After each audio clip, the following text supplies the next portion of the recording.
Hari ini advokat FPI DKI Jakarta sudah mengeluarkan pengumuman. Ada press release 2 kali 24 jam Panji harus minta maaf kepada umat Islam, bukan kepada FPI, bukan kepada Habib Rizik, bukan. Mohon ampun kepada Allah, minta maaf kepada umat Islam. Nah, jadi dikasih waktu 2 kali 20.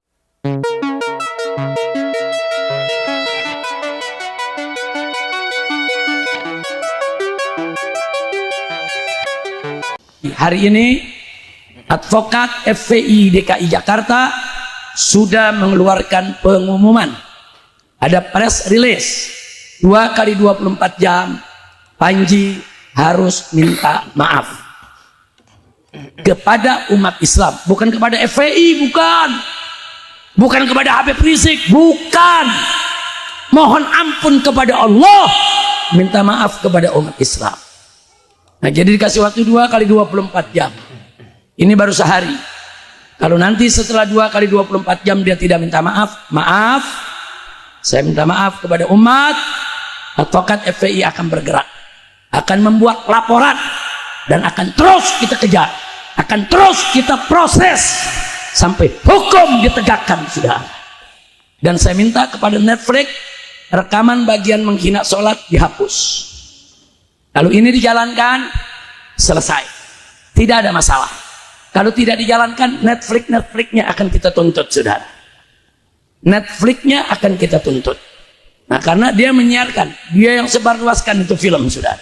Ada lagi yang nggak pakai nanya, langsung nyerang. Tuh Habib goblok tuh, belum nonton filmnya udah ngomong.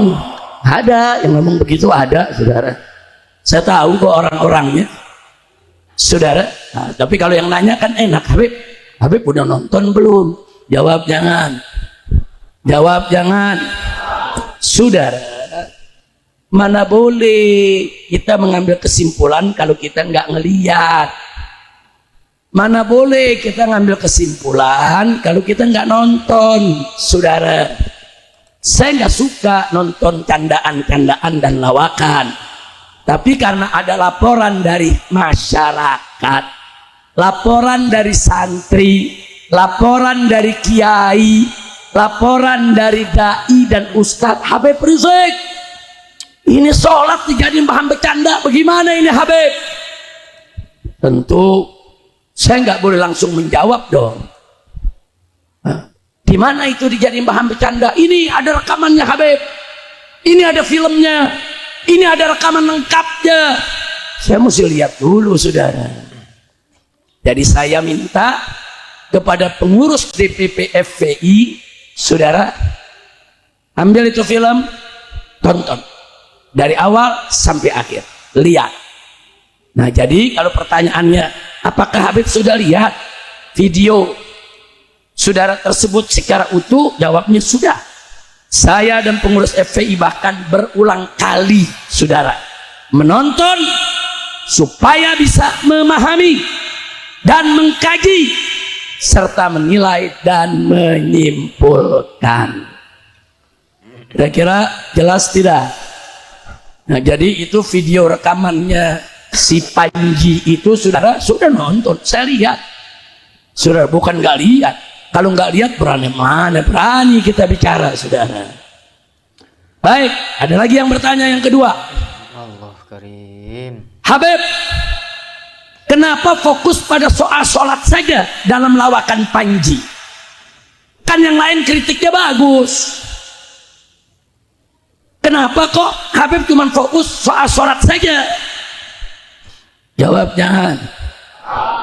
Jawabnya sebab problemnya justru memang pada persoalan olok-olok syariat sholat.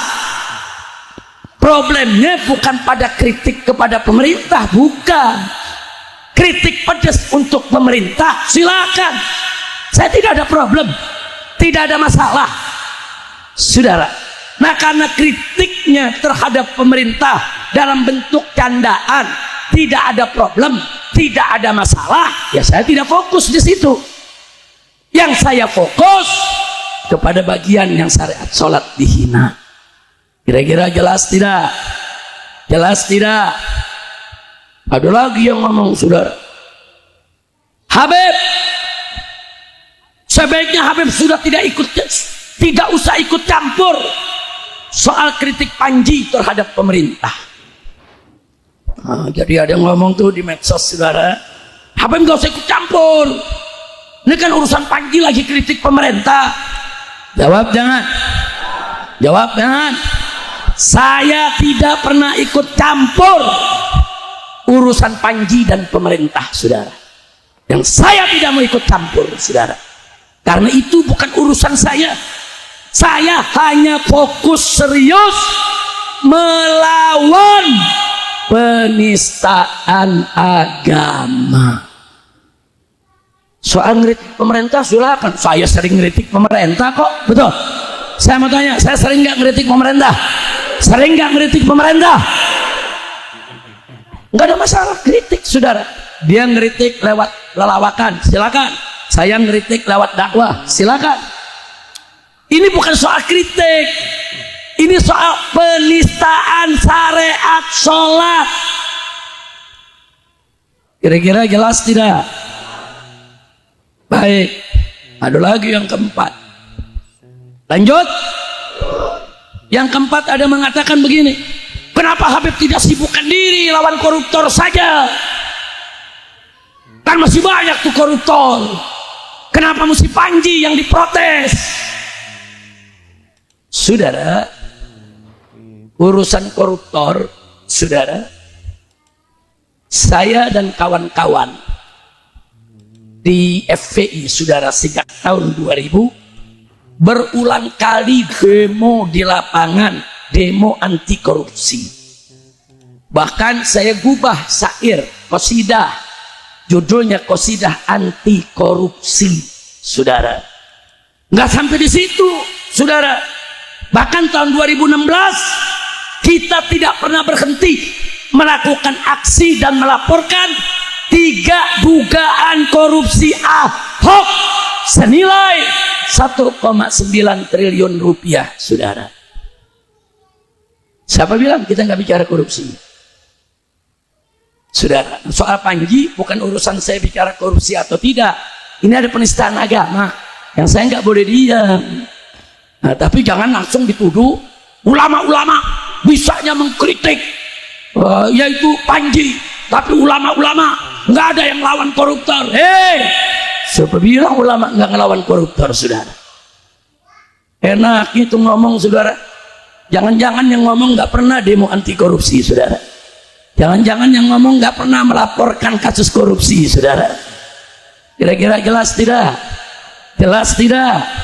Dan saat ini, saudara, saya melalui API. API itu advokat FPI, saudara, menulis 4 surat ditujukan kepada Bapak Presiden Prabowo Subianto. Setiap surat permohonan kami agar menteri ini diberhentikan karena terlibat korupsi. Ada 4 menteri yang kami laporkan, saudara. Isi laporannya rahasia, belum boleh saya buka ke publik, saudara. Nah, jadi jangan seenaknya menghina ulama. Ulama nggak ada yang peduli soal korupsi. Ulama nggak ada yang peduli soal yaitu zalimnya pejabat. Kurang ajar. Ulama-ulama kita dari Sabang sampai Merauke sudah banyak, saudara, yang peduli, yang mengkritik, yang mendorong umat untuk perang lawan korupsi. Betul? Takbir. Saya lanjutkan lagi, saudara. Ada lagi yang bilang, Habib, pendukung Panji di medsos banyak. Apa Habib nggak takut nanti diserang, dinista, dicaci maki? Apa Habib nggak takut diganggu? Saudara, kita jangan pernah takut menyampaikan yang hak. Siapapun yang menista agama, saudara, presiden nista agama, lawan. Jenderal nista agama, lawan. Menteri nista agama, lawan. walaupun mereka punya kuasa. Pelawak nista agama lawan walaupun penggemarnya banyak, saudara. Jangan takut-takutin. Habib Rizik nanti dinista, Habib Rizik nanti dicaci maki. Saya udah kebal tiap hari udah caci maki orang, saudara. Udah kebal, saudara. Enggak, saudara. Saya mau ingatkan lagi dulu, saudara. Dulu di zaman Ahok yang menista Al-Quran, saudara, lawan saya dan kawan-kawan juga sangat berat, saudara. Kita dikerubuti buzzer bayaran, saudara. Kemudian instrumen negara, saudara, yang menyerang kita karena Ahok dulu didukung presiden, didukung Kapolri, didukung Panglima TNI, didukung BAES, didukung BIN, didukung partai-partai besar, didukung oligarki, didukung mafia, saudara. Oh, berat. Tapi kita tidak pernah mundur, saudara. Nah, jadi jangan nakut-nakutin saya, Habib. Ini netizennya banyak, nanti Habib digoreng. Masa bodoh. Kan jamaah udah diajarin ilmu. Masa bodoh, saudara. Yang penting katakan yang hak itu hak, yang batil itu batil. Baik, saudara. Dulu bagaimana, saudara? Nggak main-main, saudara. Sampai saya dikriminalisasi dengan belasan kasus, hingga saya hijrah ke Mekah 3,5 tahun. Puncaknya 6 santri pengawas saya dibunuh, rekening bank saya sekeluarga dibekukan, FPI organisasi saya dibubarkan, saudara. Dan saya bersama mantu dan kawan-kawan di penjara 2 tahun. Lalu setelah itu tahanan kota 2 tahun. Untuk apa? Untuk menegakkan yang hak. Jadi jangan coba-coba ngancam-ngancam saya begitu, saudara. Saudara, jangan. Ini baru penggemar pelawak mau ngancam. Iya. Jangan, saudara, jangan. Saya hormati Panji sebagai pelawak, saya hormati kritik-kritiknya terhadap pemerintah yang begitu pedas, bagus, bahkan saya dukung. Yang saya protes dan kritik adalah penistaan syariat sholat, titik. Kira-kira jelas tidak? Jelas tidak? Baik, berikutnya, saudara, ada nasihat, saudara. Habib dan FPI sebaiknya tidak usahlah memperkarakan persoalan Panji. Panji ini sekarang lagi jadi idola. Apa Habib nggak takut nanti Habib dan FPI dibenci masyarakat? Inna lillahi wa inna ilaihi rajiun. Justru kalau ada yang nanya begini, saya mau balik bertanya. Apa pertanyaan saya? Apa Anda pikir mayoritas umat Islam di Indonesia ini senang dengan penistaan syariat sholat? Apa Anda pikir mayoritas penduduk Indonesia ini senang agamanya dihina?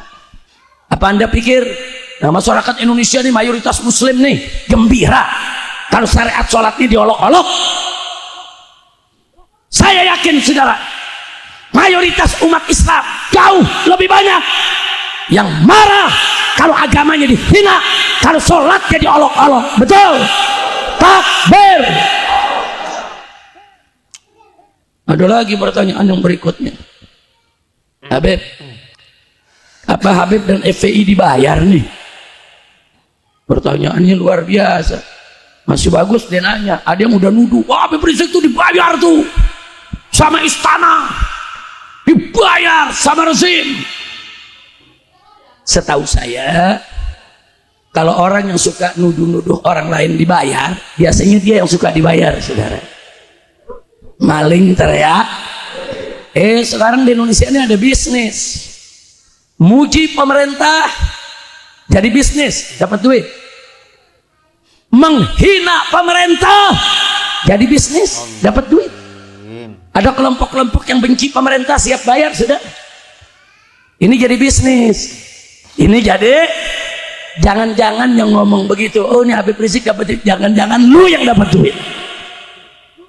Jadi dia nilai semua orang seperti dirinya. Karena dirinya biasa muji dibayar, menghina dibayar, biasa dapat bayaran dalam perilakunya, maka dia tuduhlah kita dibayar juga dalam rangka membela syariat sholat. Kurang ajar tidak? Kurang ajar tidak? Sama dulu 212. Kalau itu 212 dibayar itu. Dibayar itu satu orang 500.000, 1 juta. Itu kalau dibayar saya kaya banget tuh saudara. Yang hadir 8 juta orang, satu orang dibayar 1 juta, saudara. Artinya apa? 8 triliun. Berarti duit saya dong, saya bagi-bagi orang. Dia nggak percaya kalau orang yang datang 8 juta begitu nggak dibayar. Dia nggak percaya. Kenapa? Karena yang ngomong begitu biasa demo dibayar. Assalamualaikum warahmatullahi wabarakatuh. Alhamdulillah, wassalatu wassalamu ala rasulillah wa ba'du. Baik, setelah kita menyimak ceramah dari Habibana Habib Rizik bin Syihab, maka dari situ bisa kita tarik kesimpulan bahwa pada beberapa hari terakhir ruang publik kembali diwarnai perbincangan yang melibatkan isu kebebasan berekspresi, sensitivitas keagamaan, serta respon hukum dari organisasi masyarakat. Perhatian tertuju pada pernyataan yang disampaikan oleh tim advokat Front Persaudaraan Islam atau FPI DKI Jakarta terkait seorang figur publik bernama Panji. Advokat FPI DKI Jakarta secara resmi menyampaikan pengumuman kepada publik yang berisi tuntutan agar Panji menyampaikan permintaan maaf terhadap umat Islam. Dalam pernyataan tersebut, FPI menetapkan waktu selama 2 kali 24 jam sejak pengumuman disampaikan. Jika dalam jangka waktu tersebut tidak ada klarifikasi atau permintaan maaf, pihak FPI menyatakan akan mempertimbangkan langkah lanjutan sesuai dengan ketentuan hukum yang berlaku. Pernyataan ini disampaikan sebagai bentuk respon atas konten atau pernyataan Panji yang dinilai oleh sebagian pihak telah menyinggung perasaan umat Islam. Menurut advokat FPI DKI Jakarta, apa yang disampaikan Panji dianggap melampaui batas kritik dan masuk ke wilayah yang sensitif secara agama. Oleh karena itu, mereka menilai perlu adanya sikap tanggung jawab moral berupa permintaan maaf secara terbuka. Di sisi lain, peristiwa ini kembali memunculkan diskusi yang telah luas di tengah masyarakat, khususnya mengenai batas antara kebebasan berekspresi dan kewajiban untuk menghormati keyakinan agama. Di negara demokratis seperti Indonesia, kebebasan berpendapat dijamin oleh konstitusi. Namun, kebebasan tersebut juga memiliki batas, terutama ketika bersinggungan dengan nilai-nilai keagamaan normal, sosial, serta ketertiban umum. Sejumlah pengamat menilai bahwa dinamika seperti ini mencerminkan tantangan dalam kehidupan masyarakat yang majemuk. Perbedaan pandangan, latar belakang, dan cara berekspresi kerap menimbulkan gesekan, terutama ketika disampaikan melalui media sosial atau platform publik yang jangkauannya sangat luas. Dalam konteks ini, komunikasi yang bijak dan dialog yang terbuka menjadi kunci untuk mencegah eskalasi konflik. Sementara itu, hingga waktu yang ditentukan, publik masih menantikan respon dari Panji.